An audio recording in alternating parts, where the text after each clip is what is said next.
Amigos de Radio Victoria, ojo con eso, televisión desde México, transmitimos en forma combinada con Benamérica y con la Escuela de Gobernanza Benjamin Franklin. Y vamos a conversar de inmediato con Carlos Ortega, presidente de la Confederación de Trabajadores de Venezuela.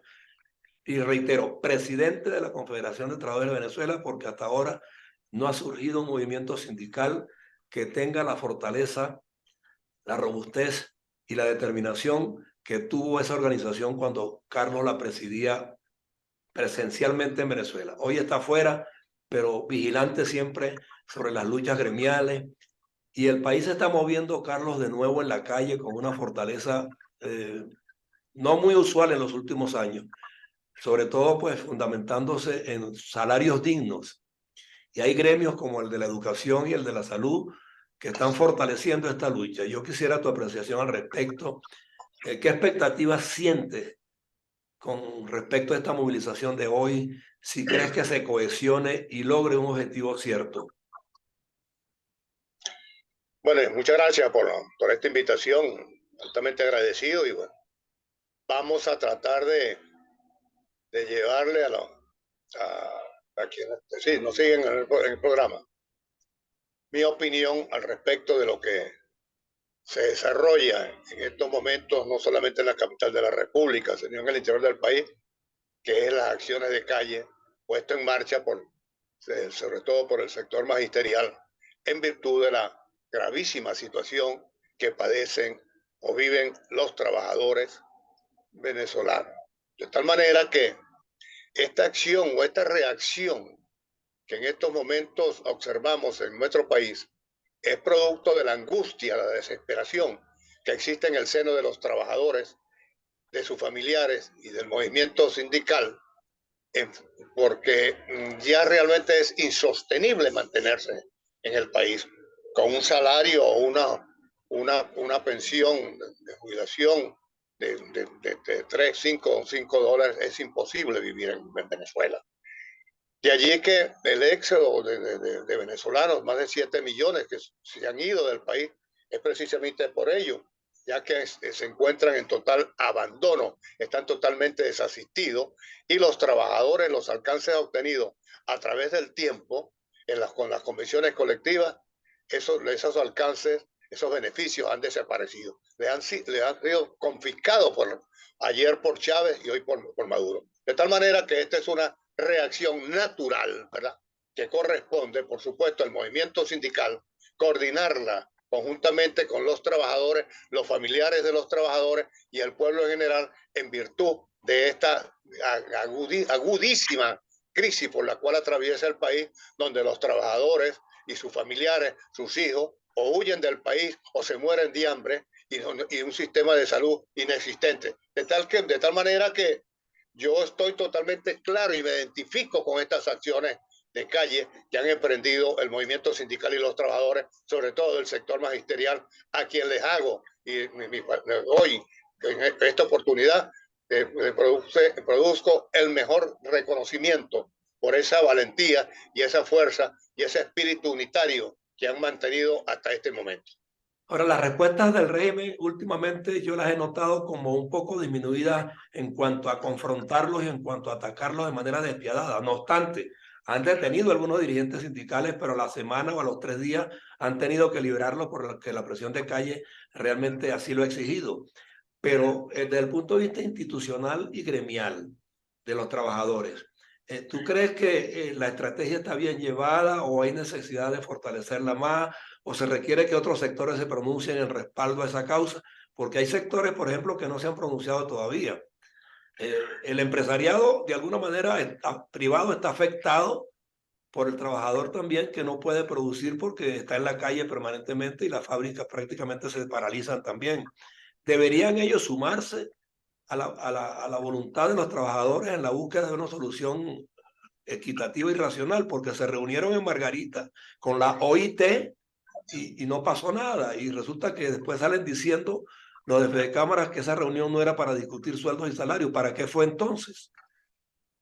Mira, yo quiero, en este sentido, de acuerdo a la pregunta que me formulas, no quiero ser pájaro de mal agüero. Yo realmente no soy optimista.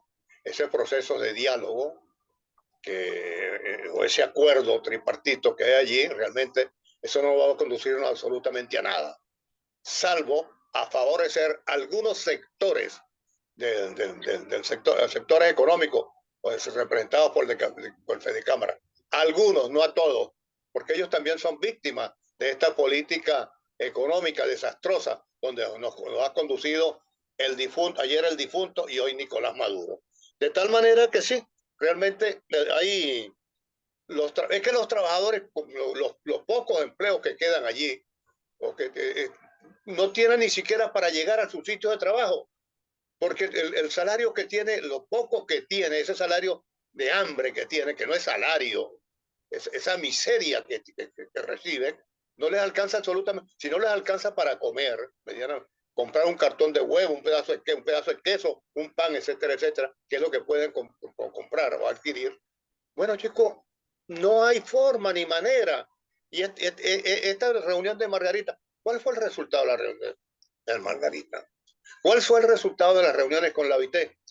Mira, lo que se ha hecho allí, sobre todo a esos sectores de Fedecámara, ¿verdad? Y la OIT y algunos sectores sindicales o confederaciones sindicales, lavarle la cara a Maduro, lavarle la cara al régimen. ¿Por qué? Porque recuerden ustedes que hasta ayer, ¿verdad?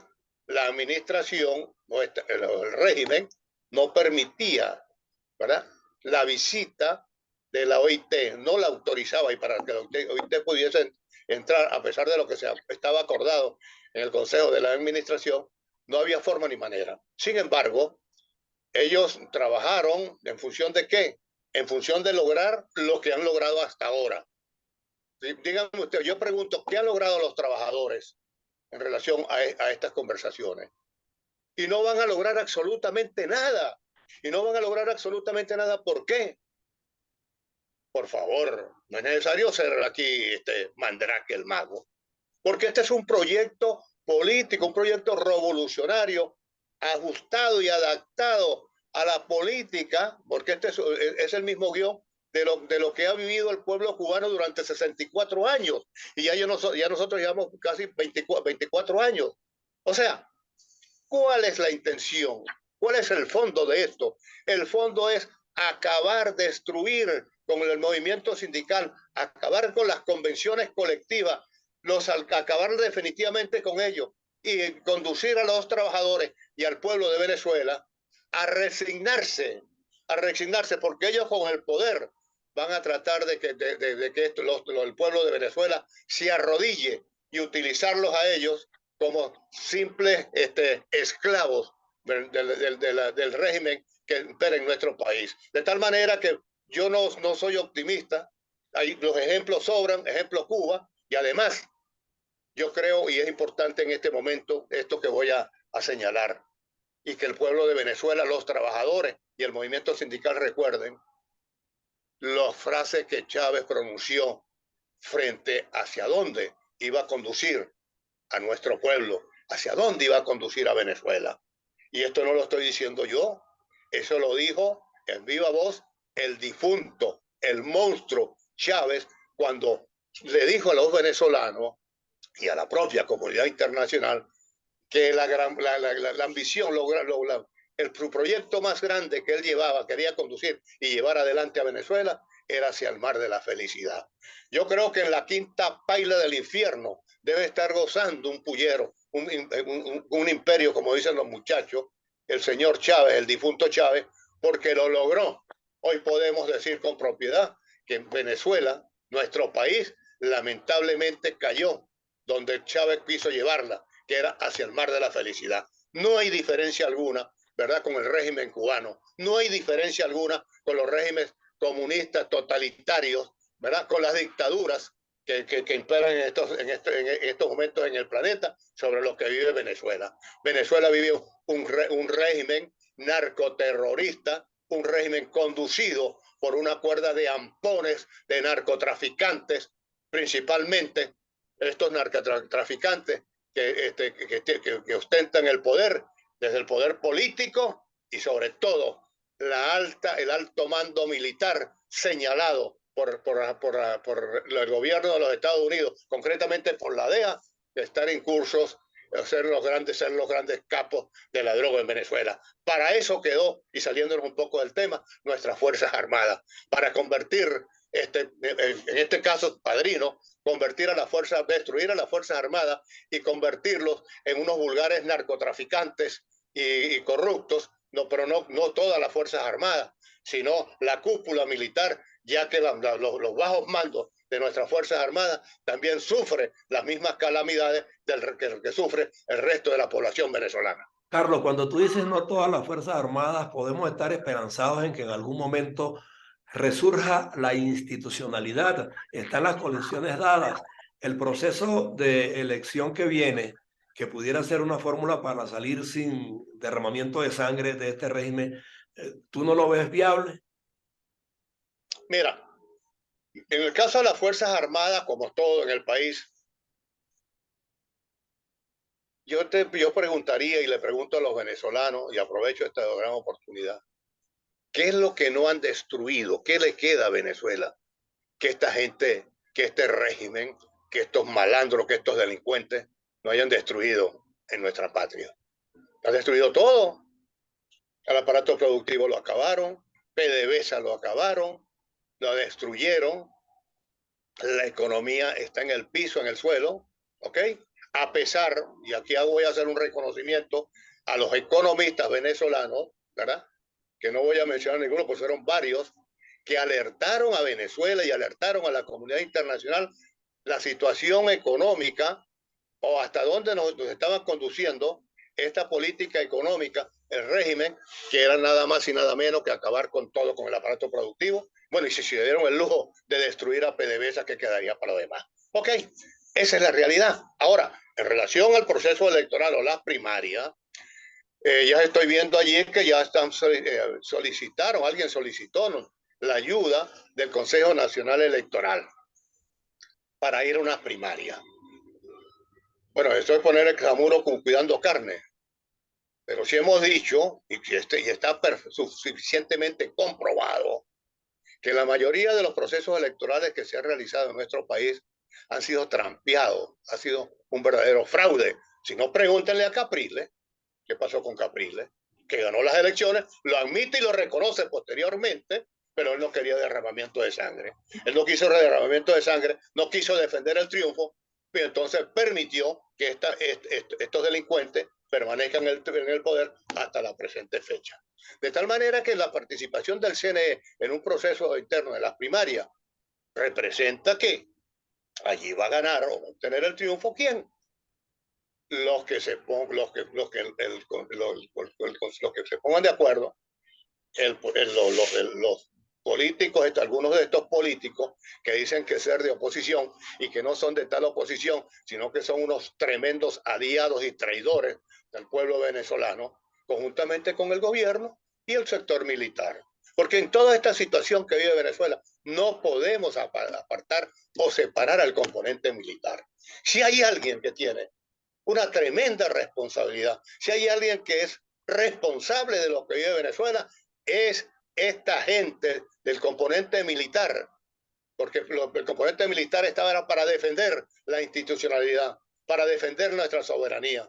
Pregúntenle a Padrino, ¿en qué momento ha defendido él la soberanía de nuestro país? De tal manera, mira que un proceso electoral, volviendo al caso de las primarias, tampoco soy yo optimista.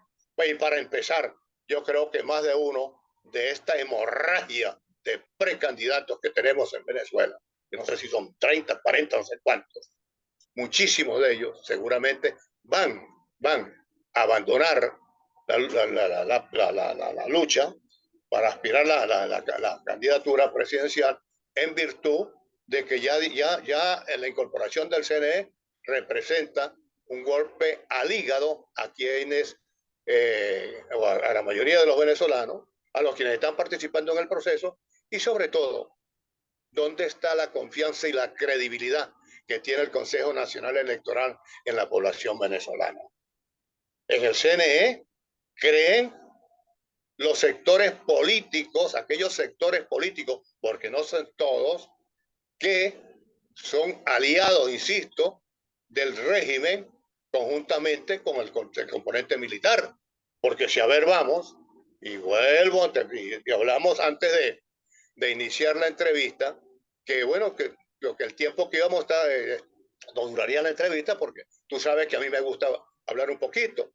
Entonces, porque si a ver vamos, sobre quién recae en estos momentos la responsabilidad de la tragedia que vive nuestro país.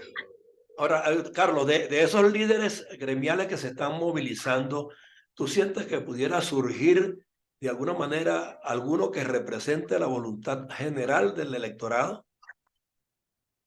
Sí, mira, si hay algo que realmente y la gente se pregunta, chico, es que no tenemos líderes, hay un vacío de liderazgo. Si es cierto, hay un vacío de liderazgo, tanto del sector que dice ser de oposición, y algunos sectores que dicen ser de oposición, y del propio régimen, es verdad, pero frente a las crisis en cualquier parte del mundo, los liderazgos surgen frente a la crisis, surgen inmediatamente.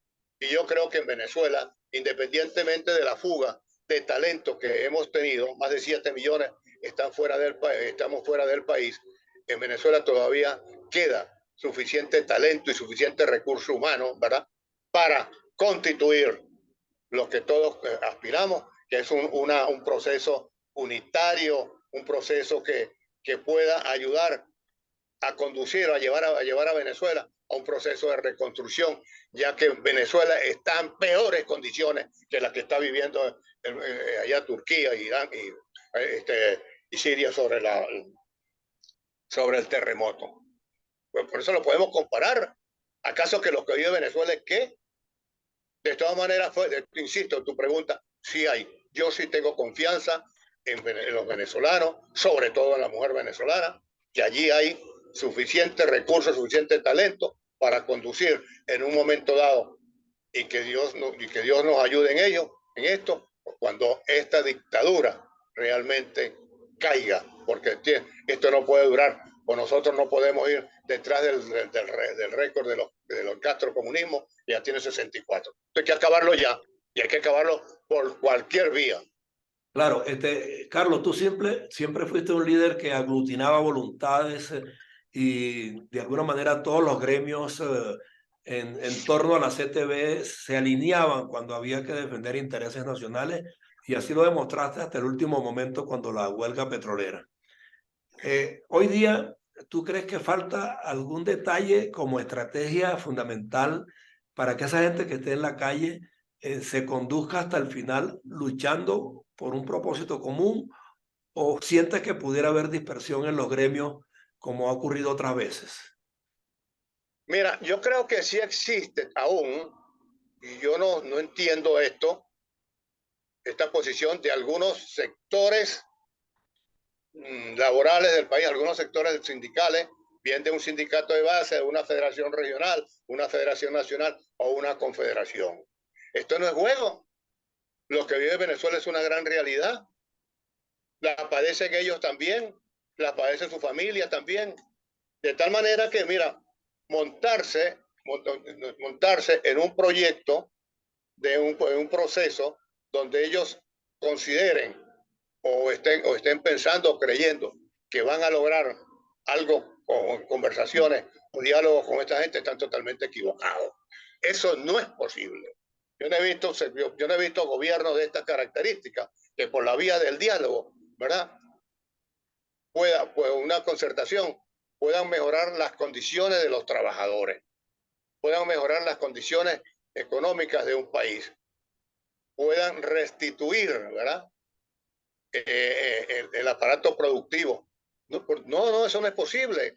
Porque es que el proyecto es uno solo. El proyecto es acabar, destruir a un país, como en efecto como lo hicieron con Venezuela. Está destruido. De tal manera que, fíjate, yo llamo la atención en ese sentido, de acuerdo a la pregunta que me formula, e invito una vez más a los trabajadores, al movimiento sindical y a los sectores institucionalistas del país a que se unan, a que se integren, a constituir un bloque sólido, fuerte, que realmente pueda conducirnos a llevar a dar al traste con este régimen dictatorial que impera en Venezuela.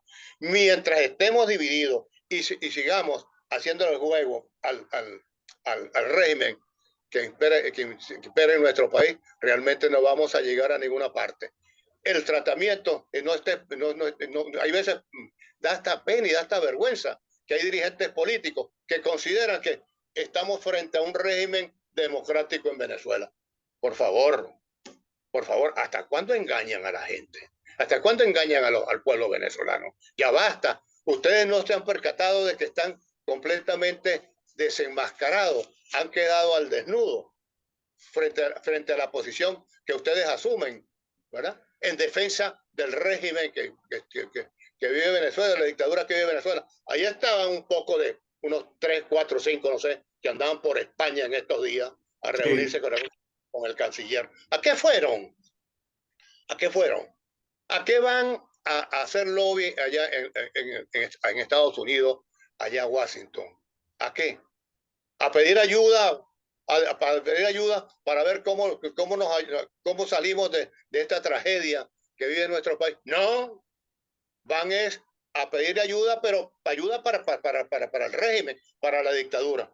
Mira, por favor, no sean tan sinvergüenza y traidores. Gente como ustedes. Por eso yo he dicho que hay gente, hoy en día, y lo digo, coño, mira, con toda la mayor franqueza y la mayor sinceridad, y esta es una opinión que yo tengo, no desde ahorita, si no la recogen los 2 libros que saqué.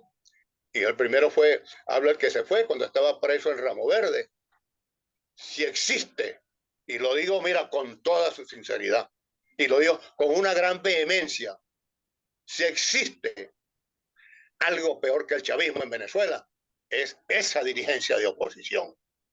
Y no me estoy refiriendo o no estoy generalizando, pero un enorme porcentaje de esa dirigencia de oposición son peores que los chavistas. Y son peores que los chavistas, ¿por qué? Porque nosotros conocíamos perfectamente bien hacia dónde nos iba a conducir o nos llevaría el difunto Chávez, ¿ok? Porque si algo le reconozco yo a Chávez, era que él siempre dijo la verdad. Chávez dijo, mira, yo voy para allá, yo voy para el este y llego hasta el este y mi proyecto es este. Y él siempre lo dijo. Pero que el sector de oposición que hicieron oposición. ¿Cuál oposición? No, Tengan ustedes, pero Carlos, ustedes esa oposición esa oposición no se percató del riesgo. ¿Sabes por qué? Yo siento que es que muchos líderes juveniles asumieron que ellos eran dueños de la verdad frente a los líderes experimentados como tú. Y entonces se orientaron de alguna manera a sobrevivir en unas circunstancias que no sabían manejar porque no tenían la experiencia política ni son capaces de hacer comparaciones históricas. Y ese es es el que no, problema que tenemos. eso es cierto, tienes toda la razón. Mira, a mí me correspondió hablar con unos cuantos jóvenes, ¿verdad? Y hablar sobre esta materia, precisamente. Yo le digo, mira, aquí hay gente con su vasta experiencia, una experiencia desde el punto de vista político, que puede ayudar, porque nosotros, los que ya tenemos cierta edad, ¿verdad? No estamos aspirando a absolutamente nada, por lo menos en mi caso particular. ¿Cuál es mi mayor aspiración? Mi mayor aspiración es lo que tiene la mayoría de la base del pueblo de Venezuela, es acabar definitivamente con el régimen dictatorial en nuestro país. Pero para eso realmente estos cuadros jóvenes que se la saben todas. Porque yo te digo una cosa, estos jóvenes, ellos nunca te decían que no. Tú le dabas una recomendación o alguna sugerencia, ellos nunca te decían que no. Siempre te decían que sí, pero les entraba por este lado, por esta oreja, salía por la derecha y salía por la izquierda. No hacían caso omiso. Y ahí están los resultados. Y ahí están, fíjate, figuras jóvenes con quien el pueblo tenía cifradas esperanzas, hoy están sumamente cuestionados por la población venezolana, ya que son señalados de estar incursos en actos de corruptela. ¿Ok? Exacto, sí. Ahora fíjate lo siguiente, y yo voy a poner el ejemplo de Guaidó. Y yo sé que seguramente si él escucha el programa, mira, Guaidó, en cuántas oportunidades yo, Carlos Ortega, te sugerí que te apartaras del 4G, que actuaras realmente con autonomía, con mucha independencia, y que lograse aglutinar la mayoría del pueblo venezolano y a los diversos sectores de la sociedad venezolana para ir a transitar por la vía de buscar, de rescatar la libertad y la democracia en nuestro país. Sí, sí, sí, cómo no, don Carlos. Sí, sí, sí, cómo no, don Carlos. Y tú sabes que la última conversación que sostuvimos, y que te la grabé, por cierto, y tú la conoces, te dije en esa oportunidad, y te lo dije, le dije, mire amigo, lamentablemente usted es un prisionero del sector político en Venezuela. Si usted no se sale de ese corral, usted va a ser víctima de ello. Hoy Te la está dije, pagando, hoy la está pagando. exactamente. Y no podrá negármelo, no podrá negármelo, y no, nadie podrá negarlo porque esto es público y notorio y comunicacional. Eso se lo manifestamos, se lo manifesté yo. Pero no solamente Carlos Ortega, hubo más de uno, ¿verdad? Dirigentes políticos, dirigentes sociales o de otros sectores de la vida pública nacional, que también le recomendaron y hicieron algunas consideraciones para que se saliera de esa encerrona donde estaba metido. Bueno, no fue posible. ¿Qué pasó? ¿Qué ha pasado con esto? Yo realmente yo soy venezolano y juego es a que se restituya la libertad y la democracia en nuestro país. Pero ¿qué pasó? Bueno, si ayer teníamos un gobierno realmente considerado nuestro, legítimo, bueno, esa legitimidad se perdió. Pero lo más duro que nos corresponde decir, admitir y reconocer es que votamos la legitimidad del interinato de Guaidó para brindarle y darle legitimidad a Nicolás Maduro, querramos o no, para los efectos de Venezuela, de los venezolanos y para los efectos de la opinión pública o a nivel internacional, el legítimo presidente de Venezuela se llama Nicolás Maduro Moro. Esa es la realidad. Entonces, ¿y a quién le debemos esa hazaña, vamos a decir así? ¿A quién debe agradecerle Nicolás Maduro, el PSUV y el alto mando militar este gesto? ¿A quién se lo van a agradecer? A los factores que dicen ser de oposición. No podíamos buscar una fórmula totalmente distinta que acabar con el interinato. Pero es que son tan sinvergüenzas y tan vagabundos estos carrizos que dicen ser de oposición, que se dan el lujo hasta de declarar que hay que acabar con las sanciones. Que Venezuela, chicos, lo que pasa en Venezuela es que las sanciones, realmente las víctimas de estas sanciones es la población venezolana. No, aquellos que pregonan con esa tesis están totalmente equivocados. Las sanciones no es contra el pueblo de Venezuela, las sanciones son contra los zampones, contra los criminales y contra los narcotraficantes y contra los bolichicos y con los que tienen miles y miles y miles de millones depositados en cuentas bancarias en el exterior. Para eso es que esos sí están sufriendo por las sanciones. Por eso ustedes ven que muchos de estos bolichicos o de estos que tienen millones de dólares y euros depositados en el exterior, apenas aplicaron las sanciones, salieron a la carrera y están en Venezuela. De tal manera, mira, esto lamentablemente, dolorosamente y tristemente, esa es la realidad. Esa es mi opinión. No creo estar equivocado. Ahora, una pregunta que se quedó en el aire es que cuando estábamos nosotros allá, logramos aglutinar voluntades. Si es verdad, si es cierto. Y logramos aglutinar voluntades. ¿Por qué? Y ese trabajo y esa labor la hicimos desde la Coordinadora Democrática, que muchos ahora la ven como responsable de la tragedia que vive Venezuela. No, no, no, no, no, no. ¿Por qué? Porque si algo se hizo o hicimos nosotros desde el punto de vista institucional era no excluir absolutamente a nadie. Y allí participaron partidos políticos, académicos, universidades, estudiantes, sectores económicos, sector laboral, los medios, la ONG, amas de casa, todo el mundo. Sí. Y eso fue un proceso unitario. totalmente unitario. Por eso de esas voluntades, todas esas voluntades pues, se aglutinaron. Y por eso el 11 de abril, ¿verdad? Chávez cae. Y Chávez cae con la fuerza del pueblo, de la unidad del pueblo venezolano en las calles de Caracas y en el interior del país. Y eso lo obligó a renunciar, lamentablemente, ¿verdad? Sí. Ahí faltó una operación política allí.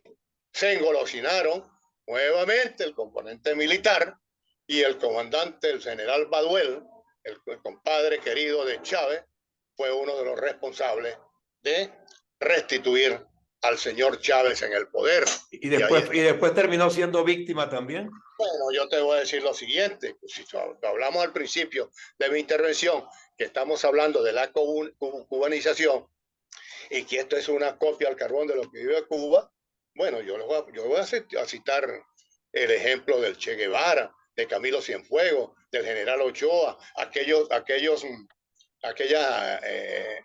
lugartenientes o gente de Fidel que tenía al lado cercano, aquellos que representaban un peligro para el proceso revolucionario en Cuba, bueno, eso los desaparecía. Igual está pasando en Venezuela. Yo quisiera citar dos ejemplos, pero voy a dejarlos para otra oportunidad, que jugaron conjuntamente con la derecha en Venezuela y que financiaron a Chávez para llegar a la presidencia de la República. ¿Dónde están en estos momentos? ¿Dónde se encuentran? ¿Qué pasó con ellos? ¿Qué pasó con sus empresas? Dejo ese interrogante allí. De tal manera que realmente si nosotros queremos ayudar a Venezuela, si nosotros amamos y queremos a nuestro país, es necesario unirnos todos y cada uno de nosotros, del sector político, aquellos que realmente no estén comprometidos con el régimen, con la dictadura, que apártese, dejen a aquellos que realmente aman y quieren al país actuar como una fuerza sólida, ¿verdad? Crear músculo para poder enfrentar esta gravísima situación por la cual atraviesa el país. Venezuela está totalmente destruida. Aquí pasó un tsunami, un terremoto, no sé lo, pero no fue. Aquí pasaron o llegaron al poder una cuerda de bandoleros, una cuerda de ampores, una cuerda de corruptos, una cuerda de narcotraficantes y que llevaron al país de acuerdo a lo que el monstruo, que el gran responsable de esta tragedia que vive Venezuela, que es Hugo Rafael Chávez Frías. Ese es el padre de esta situación que vive nuestro país. De Carlos, tal manera, sí. insisto, y ha sido siempre mi norte, llamar a los diversos sectores laborales del país, económicos, políticos, eclesiásticos, académicos, universidades, estudiantes, todo el mundo, a unirse. El problema aquí no es única y exclusivamente del magisterio, del sector salud, del sector petrolero, de la construcción, de las diversas, de los diversos sectores laborales del país, de los diversos sectores profesionales del país.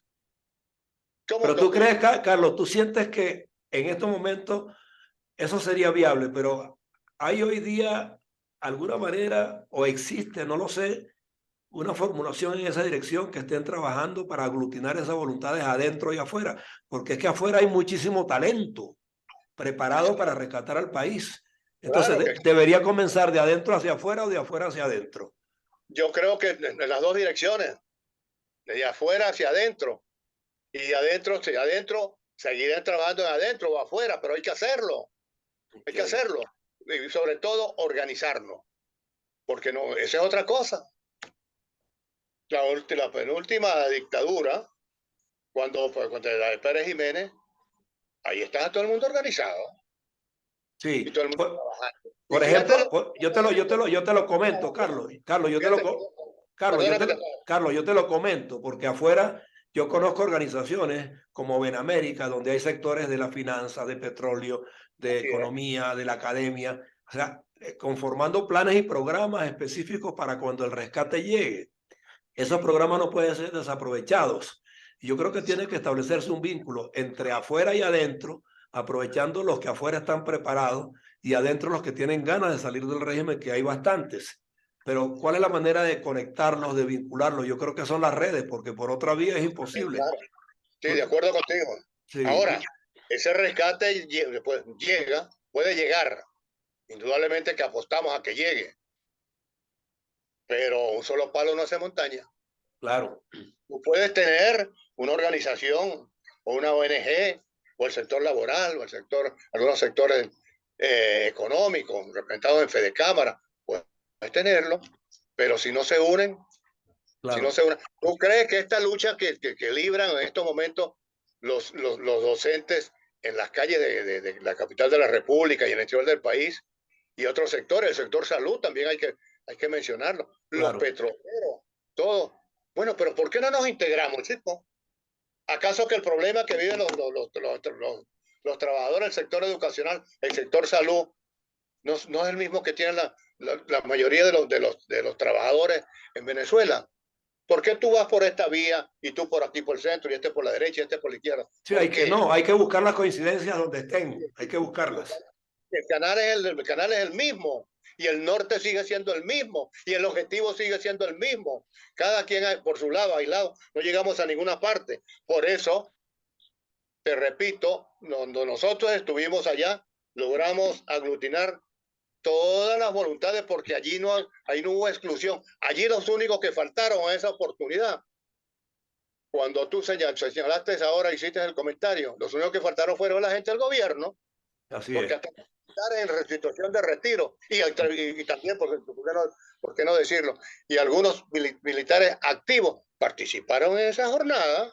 Bueno, Carlos, yo te invito, fíjate bien, yo te invito a que en esta plataforma, Radio Victoria, Ojo con Eso Televisión, en esta alianza hemisférica que estamos intentando promover con Benamérica, con la Escuela de Gobernanza Benjamin Franklin, con otros organismos, inclusive no solo en Venezuela, sino en otros países donde el sindicalismo se maneja también de la manera combativa como lo manejaste tú en Venezuela, o sea, y sumar a todas esas voluntades para que nos ayude a configurar un cuerpo de propuestas que convenzan y que animen a la gente a cambiar el rumbo, porque es que en la forma en que se está haciendo, como dices tú, es muy tímida y yo creo que se necesita más cohesión, más fortaleza, más unidad y más encuentro permanente entre unos y otros para ir buscando y formulando maneras de alcanzar una propuesta nacional que convenza tanto a lo interno como a los que afuera nos pudieran apoyar para rescatar la libertad y la democracia. Yo te invito a que estés con nosotros con más frecuencia Muchísimas para gracias.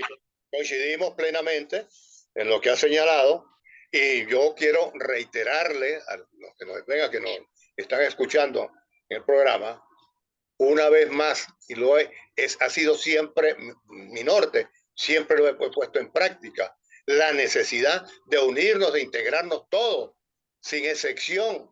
No podemos seguir trabajando, actuando aisladamente. Trabajar aisladamente, no unirnos, no integrarnos, representa que nos vamos a convertir o tácitamente somos, no queremos